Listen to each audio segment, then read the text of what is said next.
Good news for Exuma. Commercial banking is on its way back. Code word, Fidelity. Plus, Royal Bank is still in the good corporate citizen category. Today, the bank takes on a farming initiative. The Kemp Road area will benefit. Stay close. And one man is thinking out the box when he brings you tribute boxes for our independence on the road to 50, as our news weekend starts right now.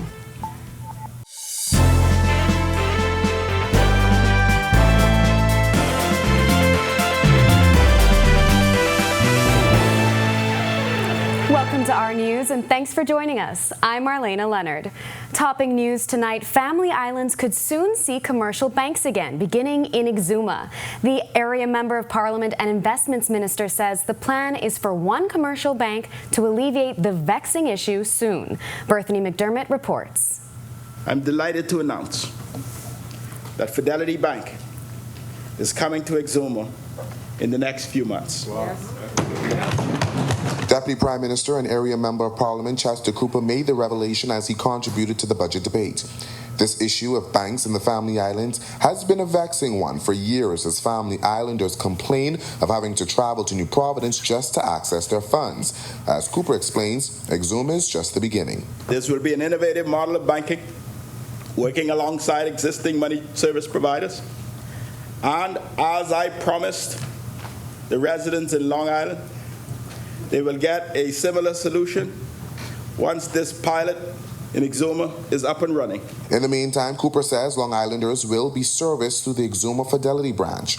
In recent years, other commercial banks have been pulling out of the Family Islands. Cooper sought to make it clear that this isn't something that can be allowed to go on unaddressed. He says the hope is that it will spread to the other islands that find themselves in this situation. So we will start in Exuma. I got to look out for Long Island too. And then hopefully this process will progress to all other Family Islands that face this vexing issue. This continues to be a major concern for our administration.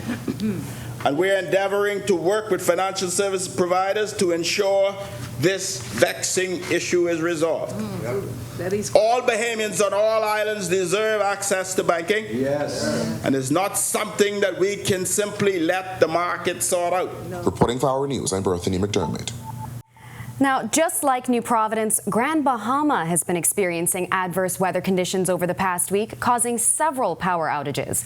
Our News speaking with the Chief Operating Officer at the Grand Bahama Power Company, Nikita Mullings, who explained there's never a controlled shutdown of the system. What the system does is it has protection mechanisms in place to be able to protect itself and also protect the customers in the event it cannot remain online. And so some of the things that can take the power out or take the lines down is strong winds, you have lightning on the actual line, trees that may fall on the line, and things of that nature. And for those customers who may experience constant dips in their power supply, it can be the connectors, whether it's from the pole to the home, and as the wind blows, it may come in and out. So we do have a damage claim process. We want to remind our customers to ensure that their homes are properly grounded, which can and will protect them from any weather system or any partial power or voltage dips that customers may experience as a weather system passes. And things are about to get a bit easier for Bahamian students getting ready to head off to university in the UK this fall. British High Commissioner to the Bahamas, Thomas Hartley, telling Our News he's aware of the strains the tight timeline can put on Bahamian families. He tells us the team is working on ways to make the process smoother. What we've been working on with the visas team, we've been working out how do we get more support to students in exactly that situation. What I want is for Bahamian students to know that I want to know that they've got their offer. That's really exciting. I want to say well done, but I also want to support them individually through the system. And when they hit a blocker, I want them to email my High Commission so that we can help unblock it. Some families have opted to do the UK student visa process through Miami, as our local visa clinics were often far apart. While Miami is still an option, Hartley says this summer the High Commission plans to triple its visa clinics in the Bahamas. Also, we're going to triple the number of clinics over the summer. So rather than just having one one a month, we'll have them every 2 weeks, so that you can don't have to wait. If you've just missed it by a day, you haven't got to wait 29 days for the next one. We'll have some specific ones just for students, kind of midsummer, hoping to take away all that pressure, so that when you've still got to apply for a visa that's written into law for students around the world. Written into law, in the UK, but we're trying to make it super easy so that families aren't stressed about it, know that it will happen in time. Still to come on Our News Weekend, the Royal Bank of Canada delving into backyard farming. Pilgrim Baptist Church is in the know. Stay close for details. And the return of Italian airline Nias. That's coming up when Our News Weekend returns.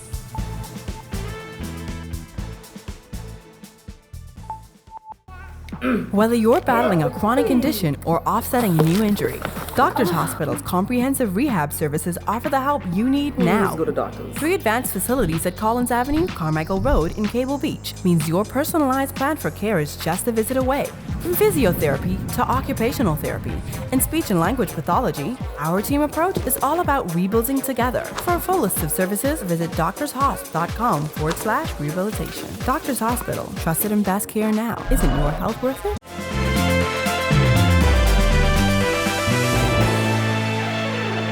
You're watching Our News. Welcome back.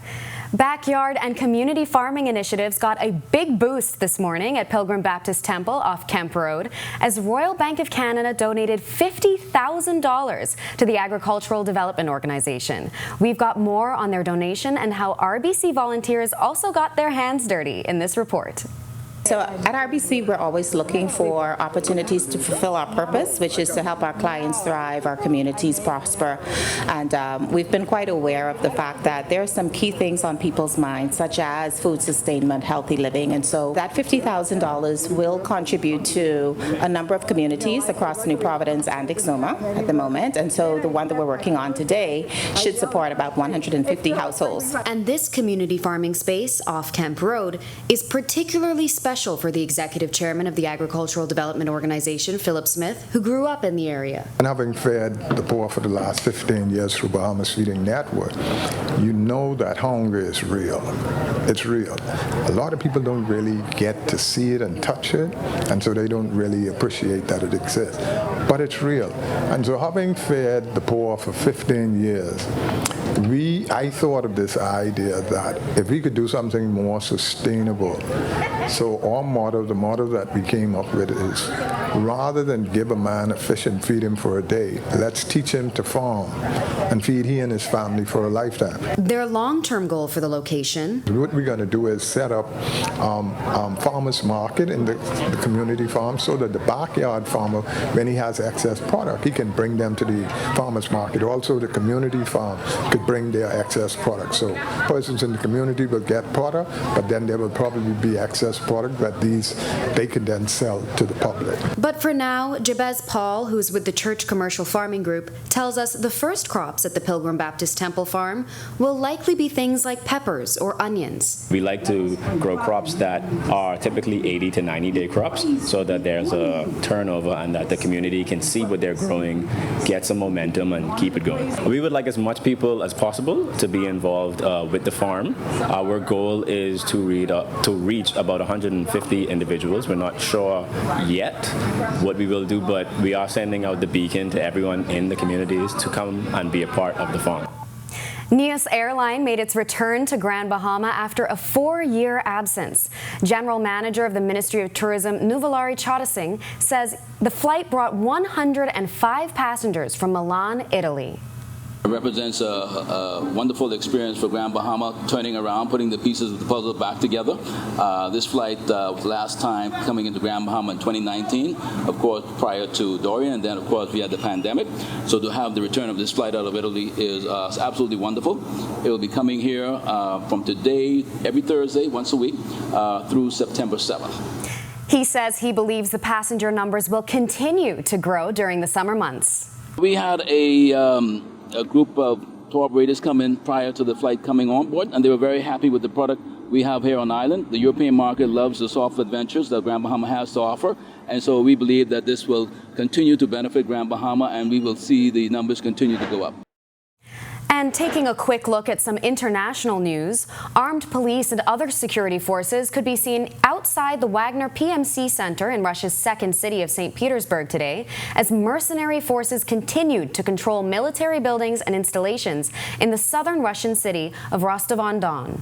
Russian President Vladimir Putin said in an emergency televised address earlier today that an armed mutiny by the Wagner Group mercenary force was treason and that anyone who had taken up arms against the Russian military would be punished. He said he would do everything to protect Russia and that decisive action would be taken to stabilize the situation in Rostov-on-Don, where a Wagner chief has said his forces had taken control of all military installations. But just after the break, one veteran swimmer says the future of swimming in the Bahamas is bright. Stay close. And paging all lifeguards, you're needed on the beach this summer. Details are coming up right after this break.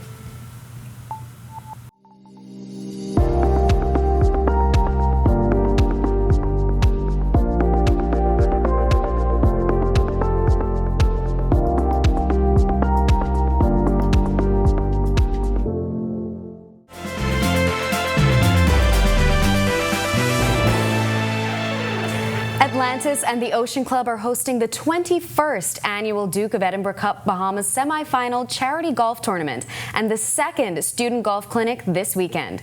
The tournament is GGYA's primary fundraising initiative, with most of the proceeds impacting some 2,000 students across the Bahamas. GGYA National Director Jaquetta Lightbourne-Maycock says the clinic helps to broaden students' horizons. It's all about allowing young people to try something new, and you never know where it will take you. And I can tell you from last year, we've had quite a bit of young people that actually continued their practice in the sport of golf and continued their passion and drive to learn more. And we actually have a couple students who were here last year, participants, who are still golfing today. And they came back again this year to participate in this golf workshop. So it's a wonderful marrying of two things. One is the golf community and Atlantis and one and only Ocean Club, but also of GGYA, because we all have to live together on this small island. So the more we expose our young people to, the better it is for everyone. Vienna Gardner, Atlantis' Vice President of Public Affairs and Special Projects, applauds corporate sponsors like the Cable Group of companies whose support makes the clinic possible. She says they're hopeful the next Tiger Woods could emerge from the sessions. The student clinic is our way of being able to bring actual GGYA students into the tournament weekend here at the Ocean Club Golf Course to provide them with some pro instruction in the sport of golf. The objective really is to expose the students to golf, to determine whether or not they have any skills, whether they have a passion or an interest in the sport of golf, and to try and cultivate that if in fact it does exist. And 50 years ago, at the very first independence celebrations, thousands of Bahamians witnessed a cultural show, the likes of which audiences had never experienced before. Some of the country's greatest cultural icons of the time put together a dramatic and musical review telling the story of the Bahamas and Bahamians over the centuries. And since then, each year, a cultural show segues us into our national celebrations. Renowned artistic director Philip Burrows is this year's director and co-writer. There's going to be a gospel section, which is there, where we're going to start with the police tattoo, which is early, so it's going to start like at 5 o'clock. And then we move into that section with the church. And we have an interesting little section where all of the people born are going to cut a cake. Those people born on July 10th, 1973. We have a section dedicated to 50 of the top moments over the past 50 years, which is more on a documentary section. But when we get into the main show, that's going to feature something on every island, every inhabited island, interspersed with the artists who are performing that evening. Unfortunately, after 5 decades, many of the same issues still exist for artists and creatives like Burrows. We still make a lot of the same mistakes. Some people think that independence is a movable feast. Independence happens the same time every year. And, you know, it's the rush to be prepared. We worked on, the team that I work with, we worked on the Sidney Poitier show last year. And the night that that show closed, we were asked to put together the show for the 49th, which was in 2 weeks. So a script had to be written, people had to be rehearsed, the show had to be put together. And I guess unfortunately for us, we put on a very good show. So it's become a situation where, oh, they can do it anyway. So, you know, we're in that sort of situation where we always say, you know, we should just do it badly, but we can't, because that's our ethic is, you know, we produce the best that we do. The swimming nationals were held last weekend and saw over 600 swimmers hit the pool. Our Sasha Lightbourne caught up with one of our veteran swimmers who says the future of swimming is bright. Here's that story. Ariel Weish has been swimming competitively for years and representing the country while doing it as well. She actually got in the pool last weekend during the Bahamas Swim Nationals, picking up 1 gold, 5 silver medals, and a bronze. She spoke to us about the 50-meter free race. That race was beautiful. I mean, I was swimming against girls who looked up to me, and one of them actually broke my record a couple years ago, Delaney Mizell. So it was nice to compete against her after all these years. I felt strong. I haven't been training because I'm a full-time nurse now, but just felt nice to get back in the water. And as for the future of swimming in the Bahamas? The future of swimming is bright. I see the Bahamas swimming going very far. The kids that we have right now, Olympic, I'm looking at Olympic relays, yeah, and for next year. Weish says the international competitions will continue to propel Bahamian swimmers. I'm seeing them going way beyond Carifta. You know, we've been winning Carifta for 5 years, back to back, yeah. We have meets like CAC games coming up, World Championships. We have a good contingent going to those meets, so I expect great things. Reporting for Our News, I'm Sasha Lightbourne. We are officially in the summer months, which means it's time to hit the beaches. There are a number of safety measures you should take when having a beach day, but in the event of an emergency, on-duty lifeguards are the first line of defense. Executive Director for the Bahamas Tourism Board, Ian Ferguson, says there is a need for more trained lifeguards nationally. RCL has come to the table. They've asked us to, because we've done this before, to partner with them in running another lifeguard training program. And so during the months of July and August, we are again across the islands of the Bahamas, because we're not limiting this to New Providence, for persons who may be interested in becoming a trained lifeguard. We will provide the training. It will be complimentary to everyone that will come. And of course, ultimately, as we did with the 89 persons that we would have already licensed last year, the goal is to have all of them employed in the various islands, in the various cruise port destinations, and of course the various hotels around, in particular the beach resorts around the islands of the Bahamas. And coming up after the break, the weather report is on the way. And think out the box on the road to 50. Details right after this break. Stay tuned.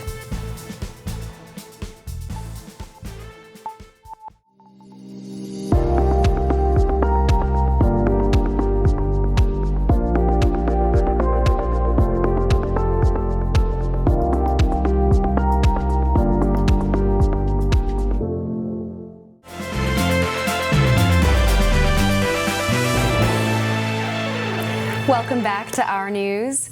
It's officially summer, and that means happy times and good, warm sunshine. Here's the weather report so you can plan that vacation just right.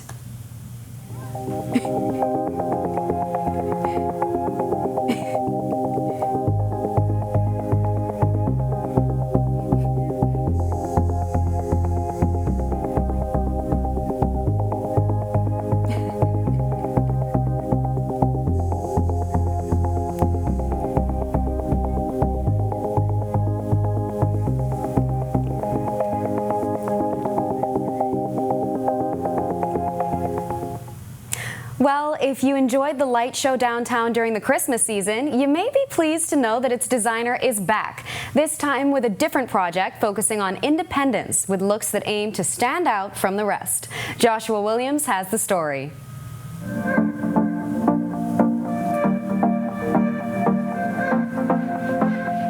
As the independence celebrations draw near, a local designer is using his unique touch to celebrate the country's 50th independence anniversary.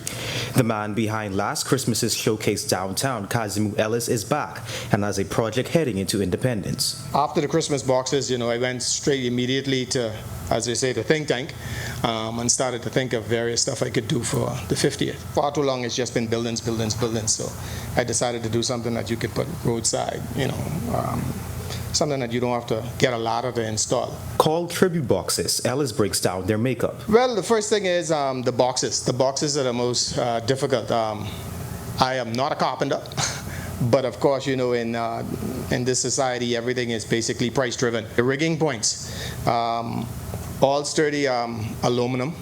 So I had to use aluminum basically to cut down on weight, as well as, like I said, economics, finances is the big thing. So we have a sturdy aluminum rod running straight up the middle, and then that's the base and the anchor points for all the fabric and the coat of arms and the flags and the conch shells. Kazi, as he is known in the community, also sharing some of his boxes, will be featured in the police graduation and passing out ceremony. I was approached by my business partner, Mr. Crispin Clear.